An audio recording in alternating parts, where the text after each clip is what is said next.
self-defense, fighting with the short stick. This is also known as a Japanese or Okinawan tanbo. It's 18 inches long. I make these in 1.25 inches to 1 inch in diameter, made out of a hardwood like oak.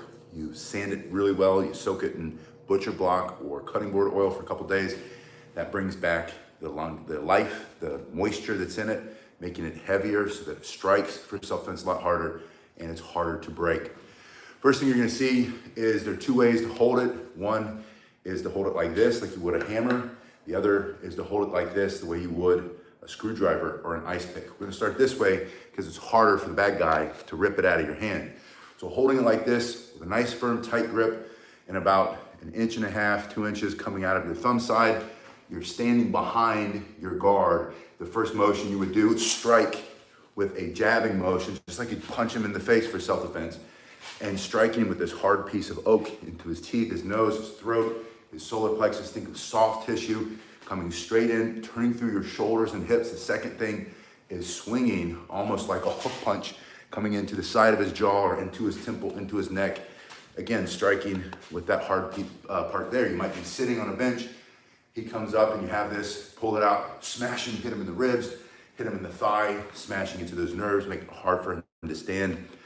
The third, think about an uppercut coming straight up under his jaw, up into the solar plexus, into the groin for self-defense, but moving straight up. This is great for closed quarters. You're in tight.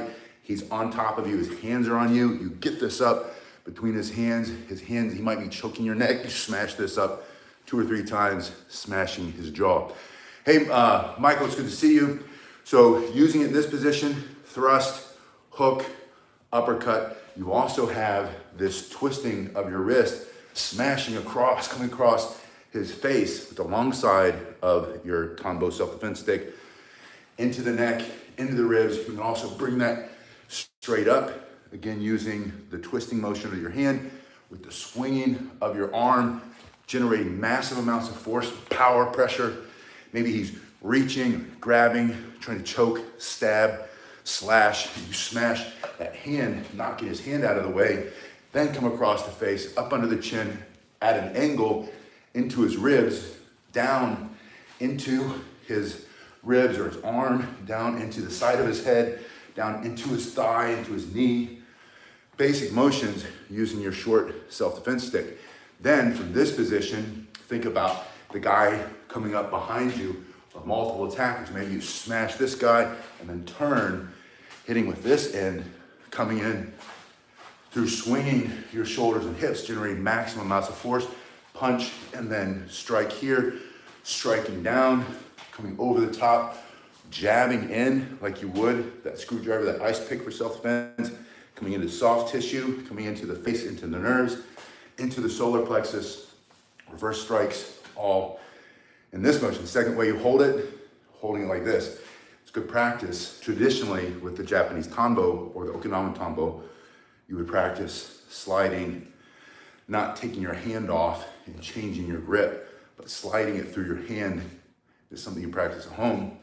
So when you need to, you've got it. Now you're gonna leave a little bit here on the end, and that's the jab, and smash him in his teeth and his eyes, into the throat here for self-defense. He's trying to take your life. He's got a knife. You smash in there. He won't let you go. You smash in, breaking it down his face in this way. Again, that hard piece of oak doing its work for self-defense. He's holding on to somebody, won't let him go, smashing into those nerves. With this part, there's the guy behind you. That's his groin. That's over the top. He grabs you from behind. He's choking your neck. Always lift your elbow higher than his hands. That'll pop his hands off your neck. And then as you bring it down with all the force of your body, smashing with this hard part here. For this position, you can also turn it, it's on your opposite shoulder, and then bringing it straight in this way, making him let you go for self-defense. Now we use it as a striking weapon this way, using all the basic angles, diagonal down, diagonal up, horizontal across, to the head, to the body, down to the knees, smashing, fighting from behind your stick, horizontal strikes, smashing the top of his head into his neck. Hey, G. Carlton, good to see you. Into his hand. Again, he won't let something go. He won't let your He's holding on to your child, your grandchild, your wife. He's holding on to an innocent person trying to hurt them with that other hand. Smash and break those bones in that hand, smash his wrist. He's coming at you with that weapon, smashing that hand before he can get to you, coming back with a strike across the head, down on the top, knock him out. Operating system turned off, fight over, you win. Zero Gluten, good to see you. I like that name, Zero Gluten. I just skipped the pizza date. Family was going out for pizza. I said, not putting that in the belly. Had a little bit of steak, a little bit of chicken, and get my protein in. All right, so we're fighting with the short stick for self-defense. We still have it in this position. I want to show you this twisting of the wrist, Irish stick fighting style, smashing, coming to your hand as a backstop to increase the speed of that strike. It's a twist over this way, put it in the other hand, twisting the other way. Notice that you're turning through your shoulders and hips to increase your reach. Get closer, hit faster, hit harder, turning your shoulders and your hips, smashing down. You can do 1, 2, 3, 4, coming down, and you can't feel it because I have it here in my hand, but this is very heavy because of the fact that we soaked it in oil. So you take your 36-inch dowel rod, it's the same size as a walking stick, cut it through the middle, take a good piece of 80 grit sandpaper, that's the rough stuff, take off all the splinters, you don't want those in your hand, smooth up, put a little bit of a beveled edge there. This is how I make them, by the way. When you order them from me and I send you one of my Tombow sticks, I'll put the link in the description if you want one of mine, and I hand sand them, 80 grit, go to 120, get it nice and smooth. It'll still be a little rough. Work on that beveled edge again. You want just a little bit of a bevel. I don't know if you can see that. And then 220, it's a really thin, or a fine grit. It's not the finest grit, but it's a fine grit. And that makes it buttery smooth. Then for 2 days, soak it in your butcher block oil. Every once in a while, coming around, just turning it, making sure all the ends are covered. After that, you take it out of the oil, take a nice clean rag, wipe off the excess oil, then take another rag that's dry, and then you rub and burnish in the heat of your hand with that rag, gets that oil deep in there, makes a nice finish. And that's all you do to make your own self-defense stick for less than 20 bucks, less than 15 bucks really. And it's called the Japanese Tombow, Okinawan Tombow. You can call it whatever you want. I call it the short self-defense stick. You can see from about the tip of my middle finger to my elbow, that's how long it is. You can adjust yours to the size you want. It doesn't have to be 18 inches. Make yours 16, make yours 20. You might have longer arms, you want better reach. This is very effective. You hold it this way, jabbing, swinging, uppercut, turning, hitting this way, every single angle you can imagine. Practice both hands so that you're able to defend yourself. You injure this one, you're holding on to him, you're smashing with that elbow, smash this up under his chin for self-defense to stop the fight. Fight's not over until you win. You want to close the distance, violence of action, right? And then we want for self-defense. This is not like going out looking for a fight. This is something you can throw in your backpack. Someone asks you, hey, what's that stick? And you're like, well, that's my massage stick. I use it to break up the muscle adhesions from a hard workout. I use it to push into the muscle, the belly of the muscle for trigger point massage. This is my noodle making stick.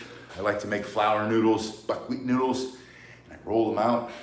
It's an old Japanese tradition, making my buckwheat noodles with my buckwheat, what do they call it? Rolling pin. It's my rolling pin. We know that you also could use it for self-defense if you have to. Hey, Jean-Jacques, good to see you. Salute. Practice all the moves. Holding it this way, holding it this way, and remember these techniques, because these are not, they're not ineffective, they're very effective. They come from the Irish stick fighting. The Irish in the countryside, as I understand it, would get in fights, different clans, and they would use the shillelagh or the shillelagh, all different sizes of it, and they would use it to block. This is another thing I didn't show you. You get behind your stick, he's coming at you with that weapon. He's swinging, slashing. You can get behind your stick, let it hit the stick, even the blade, instead of hitting the tissue and the bone. Get behind it, block up, block down, block to the sides in the very traditional way that you would use a sword. It's the same thing, you know, whether you're using a Japanese style, or I remember learning it stage fighting, you know, using the European style. It all works. Yeah, short stabs with the sticks, upward, flipping, uppercuts like this. And then when you're ready, if you need to, switch positions. You can strike here. You can block with two hands like this, like you're doing push-ups, blocking up, blocking down, blocking the side, the same way you would use a staff, a martial arts staff, or hey Brian, it's good to see you. Like the, what do they call it? The HEMA, the Historical European Martial Arts. Quarterstaff. I'm thinking of Robin Hood and his merry men. Big John, Little John, not Big John. The big guy who's called Little John. Brian James says, excellent drills. Thank you, Brian. But just think of all the ways that you could use this unassuming, improvised self-defense stick. What we call it, non-permissive environments. You can't take your knife onto the plane. You can't take a gun. Can't take it into a concert or a stadium where, you know, there's not military, it could be military. Also law enforcement everywhere, checking all the bags, going through the metal detector. And the greatest thing, hey Ian, it's good to see you. Ian's in the UK. You can carry this in the UK, or this might be not a stick, because they might say, hey, that's a stick. You can't take that stick in there, you're gonna hit somebody with it. No matter what you tell them it is, it's my massage stick, it's my buckwheat noodle rolling stick. They'll say, no, you can't take it in. But if you take in your stick fighting skills, so you practice in the garage, you practice in your house, you practice all the places, you practice the techniques, you bring the stick fighting into here, Mr. Miyagi, right? Black belt's not here, it's here, it's here. Stick fighting skills are not in the stick, they're in your hand, they're here.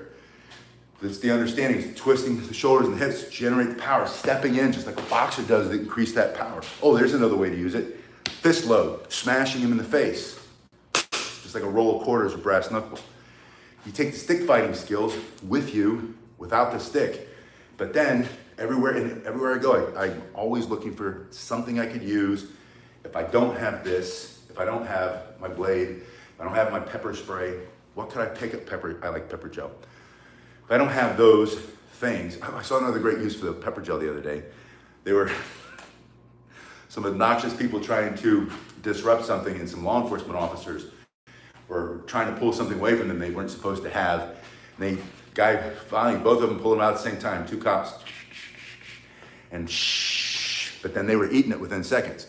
It's another reason I like the pepper gel, because it sticks on them and it doesn't blow back in your face as much. It does a little bit, but not as much. Brian says, being from Glasgow, it'd be a good idea to carry one. Yeah, he says he's self-taught. You can be self-taught. You don't have to. It's common sense, right? It's basic angles. You don't have to go to a martial arts school or a boxing program or anything for years and years and years. Learn the basics. You can learn all those on the internet now. The world's shrunk so much. All the information from here is now in here. Learn how to do the basics. Get yourself in the garage, get in the hallway, get in your bedroom, go in the backyard, go out into the alleyway and practice basic techniques, both open-handed and with a stick. And someone's gonna say, I'd just bring my gun and use my 45 ACP. I love that one. That's like one of the most common comments. You know, my stick's called a 45. It goes boom. And it's like, well, you can't carry that in the plane, you know, unless you're a sky marshal or you're a federal law enforcement. You can't carry that into the courthouse. You can't carry that into the concert stadium. You know, you couldn't carry that into the concert stadium that happened, you know, with all of these attacks that we see all around us. But you might be attacked there. You might be attacked by a group of people, and you might need a force multiplier. And there might be a stick lying around. There might be a hot dog vendor, and the hot dog vendor might have a big set of metal tongs this long. I've got them on my grill in the back. Metal tongs this long, closed, is 18 inches. It's the exact same size. So now I don't have my wooden stick I made in my garage and hand sanded and oiled, but I do have my metal tongs, and I can fight with the metal tongs. Maybe it's a magazine rolled up tightly, because you roll a magazine super tight, you hold it and it becomes a stick, and maybe it's a 12-inch, 14-inch, 16-inch, 18-inch magazine that you're now defending yourself with because you don't have any other choice, and you don't want to hit multiple, you know, try to overcome a group, throng, mob attack. You need to get out of there. You need to smash a couple people out of the way, get them out of your face, get your family to freedom, safety. You're responsible for you, you're responsible for them. It might be minutes, hours before law enforcement comes and can help you out. So learn stick fighting. Using this stick, make your own, buy one from me. That's how I support myself and my family. Put a link in the description if you want one. But if you want to save your money, go make your own. Get a broomstick. You don't even have to buy a stick. If you have an old broomstick or an old rake handle made out of hickory is perfect. Just make sure you sand all the finish off and re-oil it. You got to re-oil them or they'll be brittle and they'll break. You re-oil a piece of wood, soak in wood or oil for a couple days. Butcher block oil is kind of the best because it doesn't have the heavy metals. Boiled linseed in the olden days was just boiled linseed. Now, so many of these commercial oils or oils that you get at the like do-it-yourself store or hardware store, they have heavy metals in them. Or they have petroleum, they're made out of petroleum products. They're allowed to get away with that. I don't know why, but they can. Because it's got like so many percentage boiled oil or boiled linseed oil. The rest is petroleum or heavy metals. You don't want to put that in your skin. It's bad for your health. But you get butcher block oil, which is cutting board oil. It's basically just mineral oil that's very light and it's food grade, meaning you can ingest it. So if you can ingest it here, you can hold it here. And it does the job perfectly. Makes it very nice.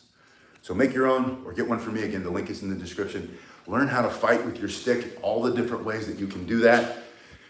And then when you need to, you've got the stick fighting skills in here and in here. And you can pick up a stick. Gas station, they have those squeegees with the nasty water at the petrol station, the gas station here in the United States. And they always have it's a handle with a long piece here. Usually they're screwed in. You can unscrew it and then you have your stick. Better yet, leave that on there. Turn it into a hatchet, like a Native American, an Indian fighting hatchet for self-defense. And then, that's an even better way to use it. But the point is, there's sticks everywhere. It could be a short umbrella. It could be the tongs that we talked about. It could be a spatula in a restaurant. We have our date night tonight, so I'll be at the restaurant looking around thinking, okay, if I always pick places where I can conceal, and I can still carry a very large self-defense tool with lots of capacity. But I'll also look around just out of a force of habit. And I think you should know how to fight with more. You shouldn't only be able to fight, like if you can, where you live. In most places in the world, you can't carry a firearm. You can't even have one in a lot of places. Even in a lot of Western societies, you can't have it at all. So if you can't have that, you can have this. But even if you can have that, also learn how to fight with other tools. Learn some non-lethal options. This is a great non-lethal option. You don't have to smash them through the throat. You would have to if it's life or death. Try to take the life of your child, your grandchild, your wife, your husband. You're gonna stand by and let them stab them to death, or you're gonna smash them in the face, smash that knife out of their hand because you know how to fight with a stick. That's my point. So learn how to fight with a stick, bring the stick skills with you anywhere and everywhere you go. I appreciate you guys being here.